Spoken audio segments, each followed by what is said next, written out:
बात करते हैं महंगाई की, तो महंगाई गरीब आवाम का मुकद्दर ठहरी। कौमी असम्बली में मिनी बजट मंजूर कर लिया गया। वज़ीर ख़जाना ने सारी कोताही, नाअहली, नाकामी और बर्बादी का जिम्मेदार इमरान हुकूमत को ठहरा दिया। ऐवान से खिताब में डार ने कहा कि गुज़श्ता हुकूमत ने IMF से सख्त मुआहिदा किया था, साबिका हुकूमत ने मुआहिदे पर अमल नहीं किया।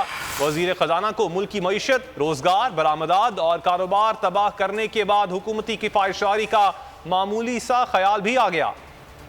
हमने पूरी कोशिश की कि अगर हम 170 अरब के टैक्स लगा रहे हैं, महंगाई भी है, जो इस मुल्क की मईशत जो 24वीं दुनिया की मईशत थी 47वें नंबर पे आई है, ये सब उसका हमारे सामने है। हम एक मिसाइली कुव्वत हैं और अगर हम मुआशी कुव्वत बन के उस G20 में बैठे होते तो आज हमारी ये जो डीलिंग होती है वो कुछ मुख्तलिफ होती। ये मुश्किल में है, ये हमारे लिए अनअवॉइडेबल है। हमें 850 अरब के टैक्स नहीं लगाने। 10 दिन लड़ाई की, आखिर में जाके बड़ी मुझे 170 माना। तो मैं समझता हूँ कि मेरी टीम को तो आपको शाबाश देनी चाहिए कि ये मजबूरी कह लें या तो मेक 170 बिलियन की रेवेन्यू आइटम इसलिए किया है। मैं हूं सैयद मुजम्मिल शाह और अब आप मुझे देख सकते हैं सिर्फ बोल न्यूज पर।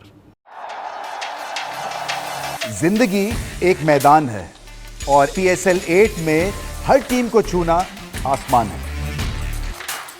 6 टीमों के बीच धुआंधार लड़ाई।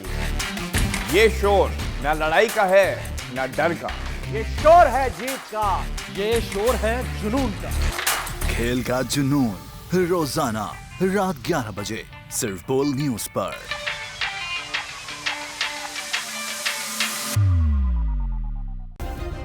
सब्सक्राइब करें और बेल दबाएं ताकि कोई खबर रह न जाए।